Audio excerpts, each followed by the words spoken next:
The party was beautiful, flawless. Every detail had been carefully chosen to celebrate the love of a couple that, in everyone's eyes, represented the most harmonious and ideal union. Champagne bottles popped, smiles sparkled under golden chandeliers, and the background music wrapped around light conversations and plans for a promising future. But no one, not even the groom, imagined that the night, planned to be perfect, would turn into a brutal unmasking. A public humiliation, an unexpected revelation, and a reunion filled with pain would bring everything crashing down. This is a story about what happens when the past knocks at the door, unannounced. Dressed in humility but carrying a dignity that time and prejudice tried to erase. It's about the shock of a buried memory emerging amid arrogance and cruelty, bringing to light an old love, a love that may never have died. The bride, stunning and full of herself, made a fatal mistake. She humiliated someone she believed to be irrelevant. But the groom recognized that look. He knew those hands, that silent posture. And upon recognizing the woman he once loved with all his heart, he also saw his own reflection shatter. This isn't just about a reunion.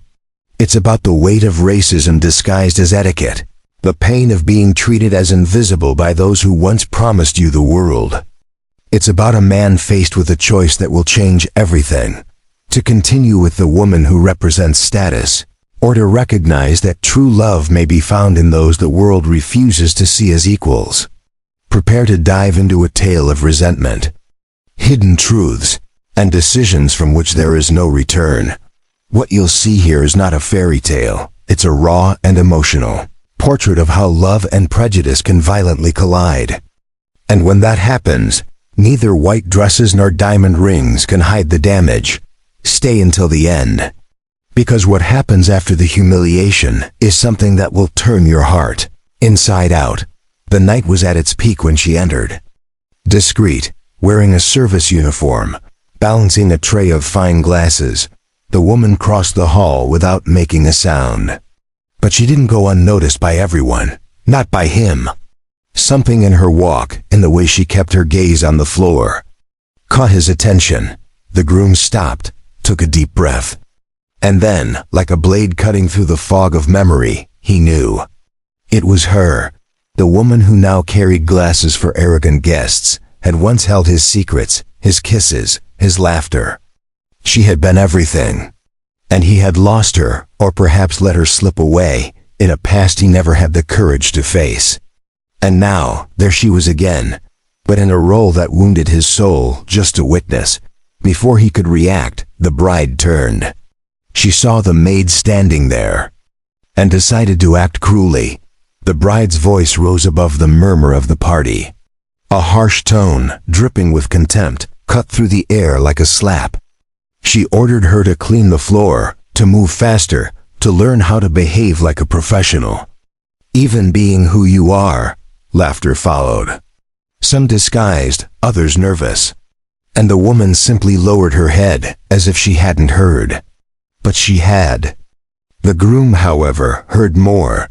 He heard the past whispering in his mind, telling him something was deeply wrong. In that instant, his world stopped. The sound of the party vanished. The light seemed blinding. Her image, that woman being humiliated, overlapped with memories of another time, a time when she was his love, his hope, his home. The pain in his chest was immediate, as if he were reliving every wrong choice that took him away from her. And seeing the person who had once been his everything being treated as nothing was more than he could bear. The bride didn't notice. She was too busy flaunting her authority, showing off her superiority to the guests.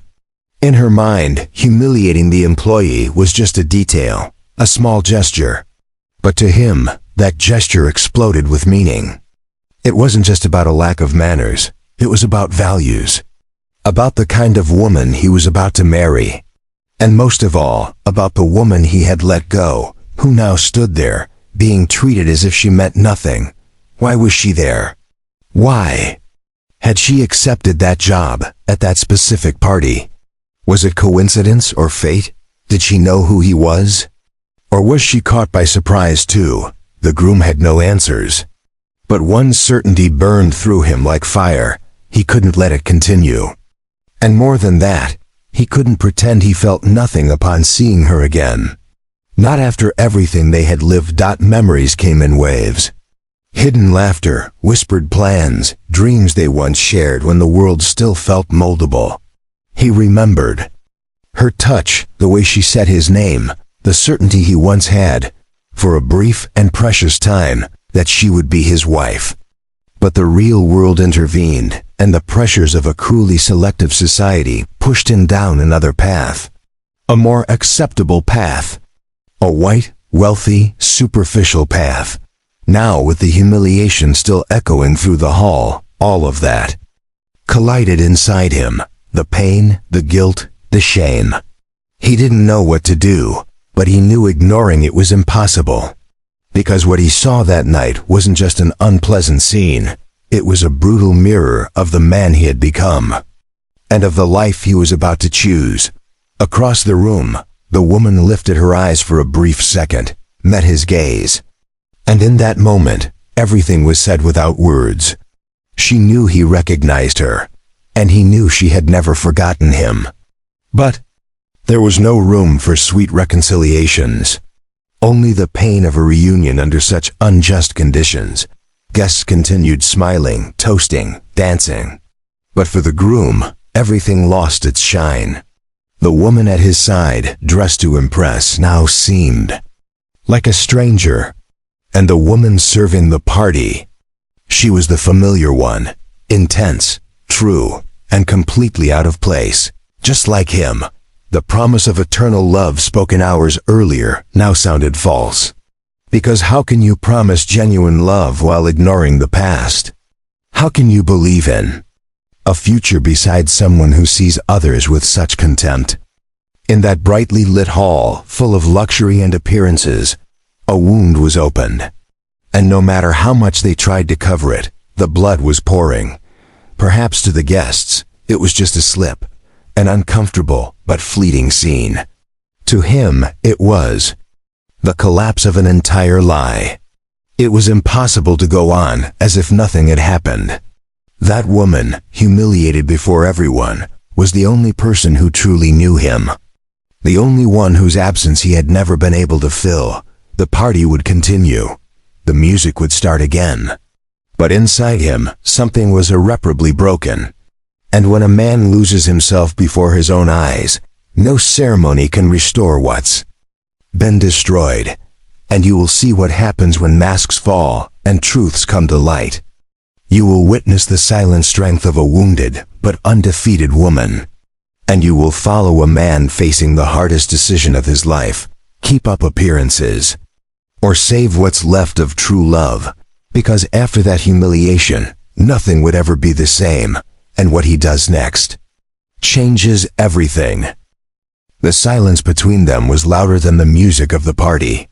On the outside, the groom maintained his composure, a polite smile, his suit perfectly aligned.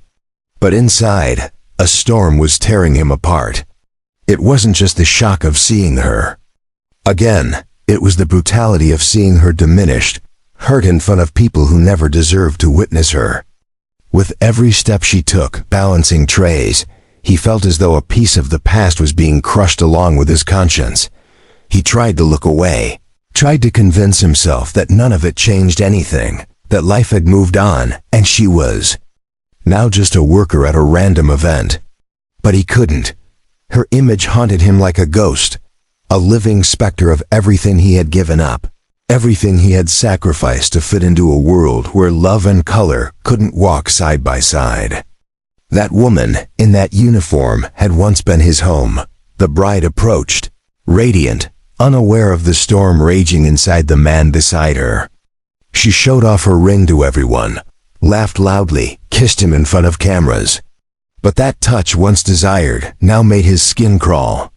Not just because of the humiliation she had just inflicted, but because of how comfortable she was with hurting someone. As if she had the right to demean someone simply because she was paying for a service. That wasn't strength. It was cruelty dressed in pearls. Every time he caught sight of the maid, a memory surfaced. The two of them on a park bench, sharing cheap ice cream and expensive dreams. Hiding in her tiny bedroom, writing plans on napkins. Her laughing with her eyes closed at something silly he said just to make her laugh like that. They weren't just sweet moments. They were fragments of a life that could have been, and that he cowardly abandoned. They had parted without a fight, but not without pain.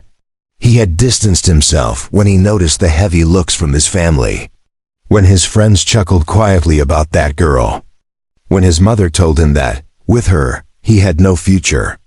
And he believed it, or wanted to believe it, because it was easier to give up love than to face prejudice, and he wasn't ready. Cowardly, yes. Weak, even more. Now, there she was. A living reminder of everything he had failed to be. Not just a lover, but a decent man. And she seemed even stronger now, even humiliated. Even ordered around, exposed, invisible to almost everyone. There was a steadiness in her silence. A dignity not even the cheap uniform could erase. That hurt more than anything. Because she didn't hate him. She had simply moved on. And that destroyed him. He slipped away from the main hall. Went to the back garden, trying to breathe. But everything inside him felt tight. As if the air of the party, once light, had turned toxic. That celebration was no longer his.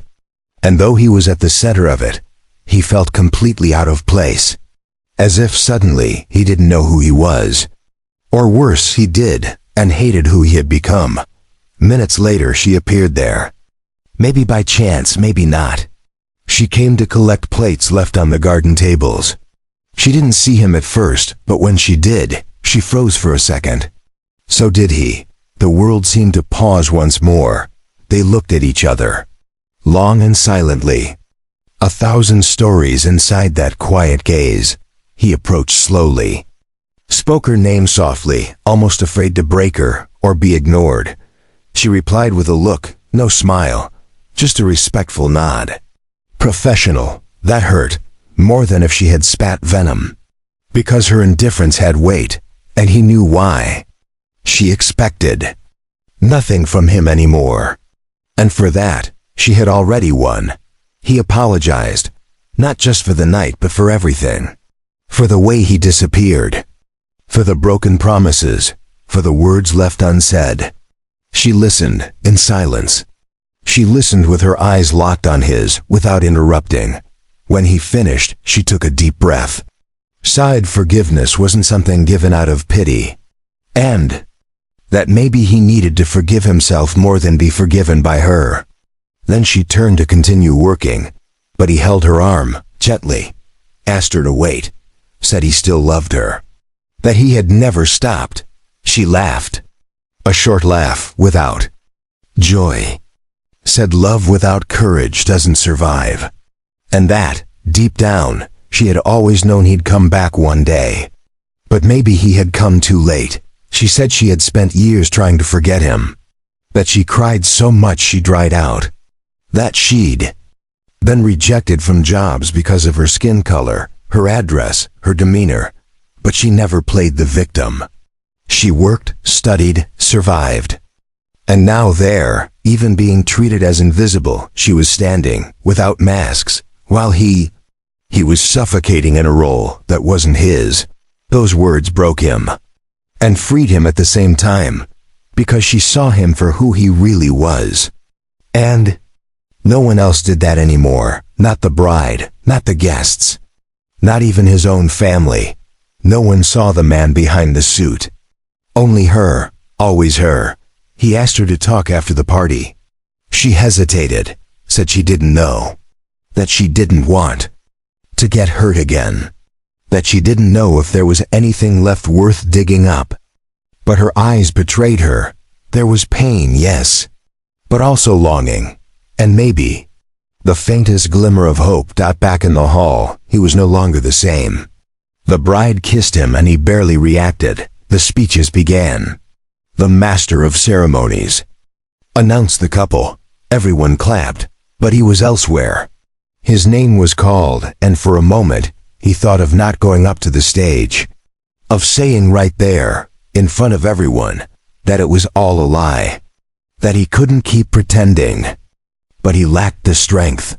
The maid crossed the hall again with her tray, and he watched her as if she were the only person there. His heart raced every time she walked by. The bride noticed, asked if he was okay. He said he didn't know. For the first time he said out loud that he wasn't sure of anything. She laughed nervously, thought it was a joke. It wasn't. Hours passed. The party ended. The guests left. The staff began to dismantle the scene. She was among them. Packing up glasses, gathering leftovers. He approached once again. Asked for 5 minutes. She, tired, agreed. They walked to the entrance of the venue, where it was quieter. He asked her to tell him, honestly, if there was still something between them. She said yes, but that feeling wasn't enough. There had to be courage, action, responsibility. He then took the engagement ring off his finger. Said he couldn't go on with a woman capable of humiliating another with such coldness. Sighed. He wasn't that kind of man, not anymore. She said nothing. Didn't react. But there were tears in her eyes, not of sadness, but of relief, maybe even faith. Not in their love, but in the fact that he was finally starting to see himself, and that's when everything begins to change. Because true love, when found, again in truth, doesn't scream, doesn't demand.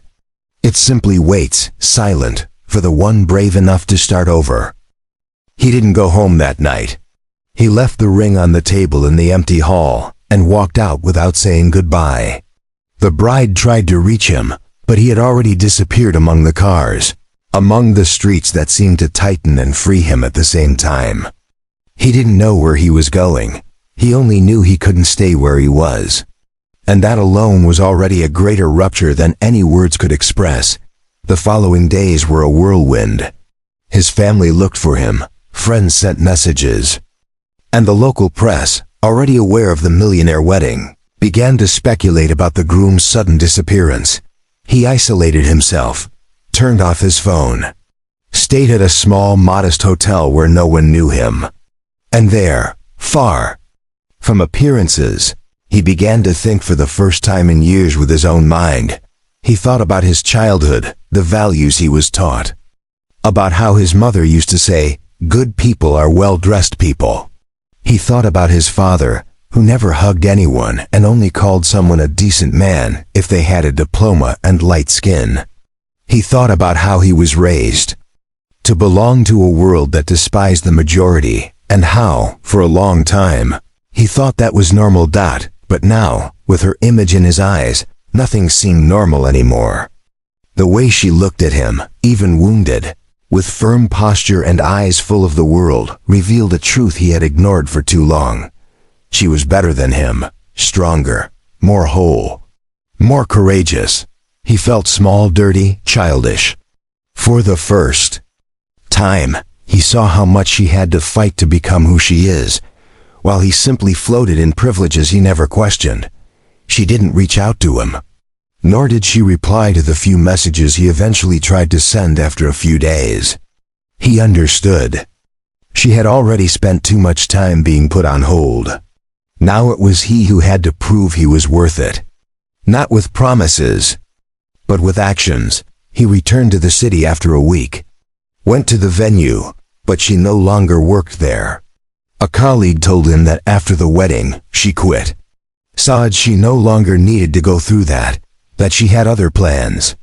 He didn't know whether to feel proud or desperate, but he decided to find her. He found out where she lived. A modest neighborhood, far from downtown, where asphalt still competed with mud. He arrived on a rainy late afternoon, knocked on the door with his heart racing. She answered with a look of surprise, not the fearful kind, but the kind that no longer expected anything from anyone. The kind of look that shows a person has learned to live with less in order to protect themselves. He asked to talk. She hesitated. After a long silence, she let him in. The apartment was small, but full of details that revealed who she was. Books on black resistance, plants in the windows, framed quotes from Maya Angelou and Consegue Evaristo. A place of memory and strength. He sat down, feeling like an intruder. She remained standing. He said he didn't come back just because of the feelings, but because, since that night, he had started to deconstruct everything. That he read books, watched documentaries, tried to understand what she faced every day that he had never seen. That he cried when he recognized himself in behaviors he once thought were harmless. That he started to hate himself a little, not out of guilt, but from finally having awareness. She listened. Attentively. Still wary, but not indifferent. There stood a whole woman, one who wasn't swayed by shallow gestures. And he knew, any chance with her would have to be born from truth. No embellishments, no pity, no victimhood. He said he ended everything. Broke ties with his family, left the business. That he knew he could lose everything, but didn't care. Because what he was trying to gain wasn't a woman, it was himself. And that he could only love her properly if he first learned to love himself without masks. She was moved, cried softly. Said she never wanted him to lose everything, only that he had been truthful. And now that he finally seemed to be, she wasn't sure her heart could still believe, because time transforms love. Sometimes for more, sometimes for less, he understood. Said he wasn't expecting a yes nor an immediate return. He just wanted a chance to make amends, even from afar. To be present, to support. And if someday she wanted to start over, he'd be there. And if she didn't, he'd keep rebuilding himself. Because she had awakened him, and that alone already changed everything. She asked for time. Said she needed to understand her own feelings, that her life was in motion, and maybe now there was no room for a love story. But her eyes said something was still alive. He didn't insist. Thanked her for listening. And left. In the weeks that followed, he started getting involved in social projects. Began using his voice to give space to other voices. Publicly apologized to the maid for the scene at the wedding, not with empty words, but with real actions. Donated part of his wealth to organizations led by black women. Confronted friends, cut ties, started from scratch. She heard about it all. Heard from friends, saw it on social media. Felt a mix of pride and pain. Because seeing someone change from within is beautiful, but it also knocks the air out of you. She was afraid. Afraid of opening up, of being hurt again. But she also missed him. Not just him, but what they could have been. One day, she showed up at the project where he volunteered. He saw her coming in, her eyes full of sunlight. She smiled, a small shy smile but full of meaning. And in that moment, he knew. Maybe the answer was beginning to take shape right there. They didn't talk much. Exchanged smiles, quick stories, long glances. She listened to him explain the project, saw how he behaved with people, his humility. He seemed like a different man. Not in the way he walked or dressed, but in how he looked at the world. When she left a note. Maybe we don't need to meet again where we stopped, but at the point where we should have started. Call me. He held that piece of paper like someone holding the future, and he cried. For the pain, for the hope, for the rare chance to begin again. Because some reunions aren't about reliving the past. They're about reinventing what can still be. And now the two of them had something they never had before: time, awareness, and courage. Their reunion was quiet, without announcements, without an audience. There was no longer a need to prove anything to anyone.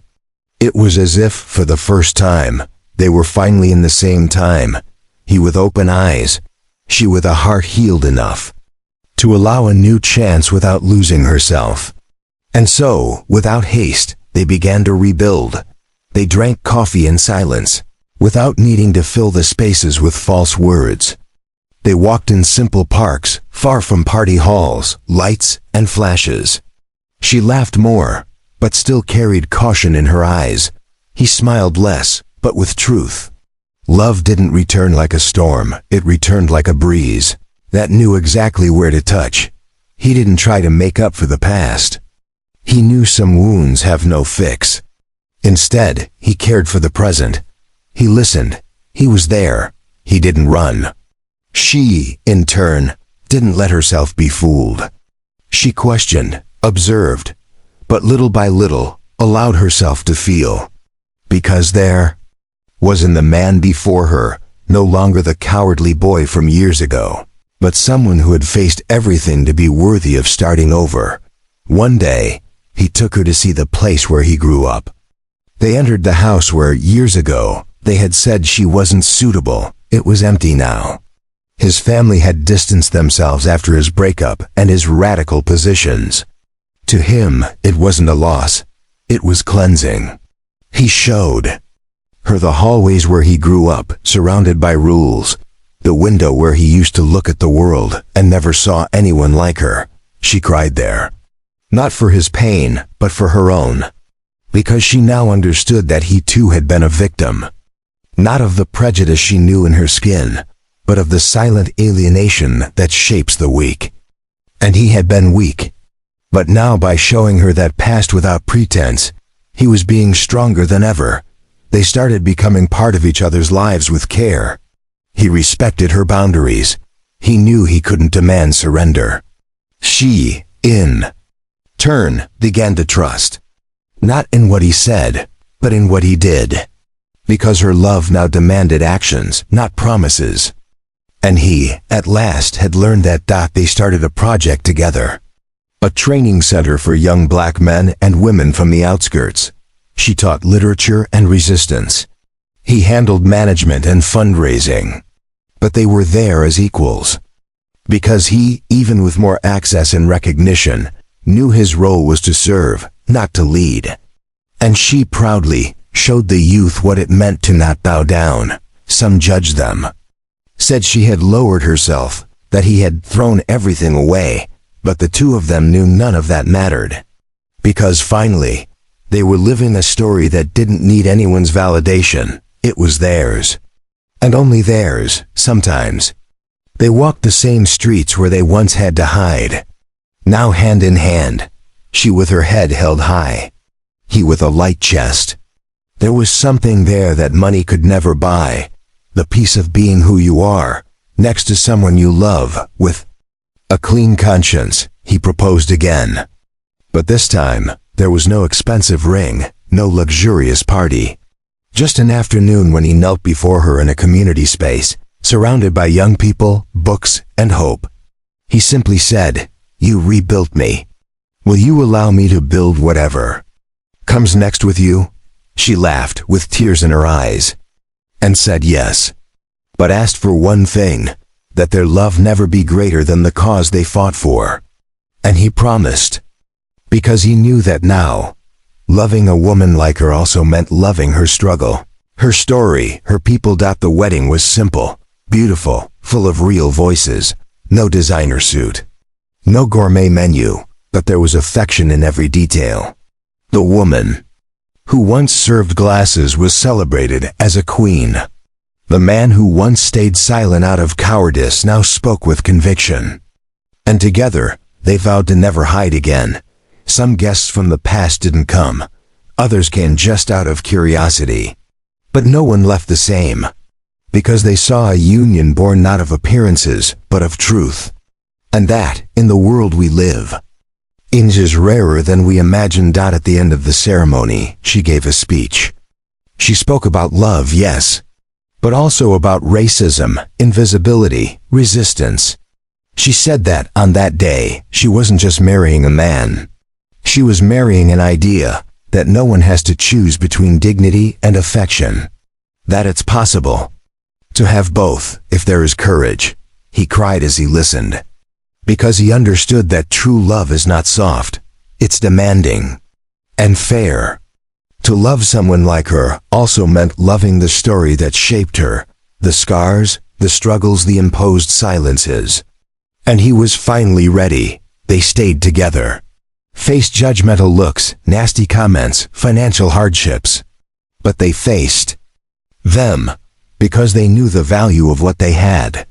And above all, because they had chosen each other not at their peak, but at their lowest. And when that happens, no storm can separate. One day, she took him to the place where they had worked together in their youth. She showed him the stairs where she used to cry in secret, the lockers where she left him notes. They laughed, got emotional. He apologized again. She just hugged him. Because she knew that, now that man was no longer the same, they didn't live a fairy tale. They lived something better. A story of strength, repair, and rebirth. A story where love was a tool, not an end. Where every tear had meaning.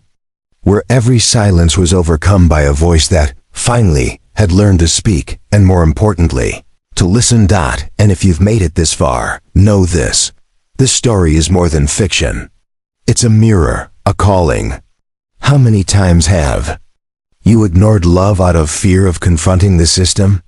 How many times have you stayed silent in the face of injustice to preserve your comfort? How many times has your cowardice worn the mask of prudence? The truth is harsh. Love is not easy. Conscious love, even more so, demands everything.